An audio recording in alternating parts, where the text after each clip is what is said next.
مجلس میں جائیں تو پوری مجلس کو سلام کیجیے، مخصوص طور پر کسی کا نام لے کر سلام نہ کیجیے۔ ایک دن حضرت عبداللہ رضی اللہ تعالیٰ عنہ مسجد میں تھے۔ ایک سائل آیا اور اس نے آپ کا نام لے کر سلام کیا۔ حضرت نے فرمایا خدا نے سچ فرمایا اور رسول اللہ صلی اللہ علیہ وسلم نے تبلیغ کا حق ادا کر دیا، اور پھر آپ گھر تشریف لے گئے۔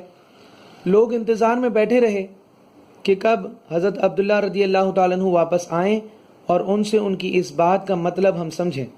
خیر، جب آپ آئے تو حضرت طارق رضی اللہ تعالیٰ عنہ نے پوچھا، حضرت ہم لوگ آپ کی بات کا مطلب نہیں سمجھ سکے تھے، لہٰذا آپ فرمائیے۔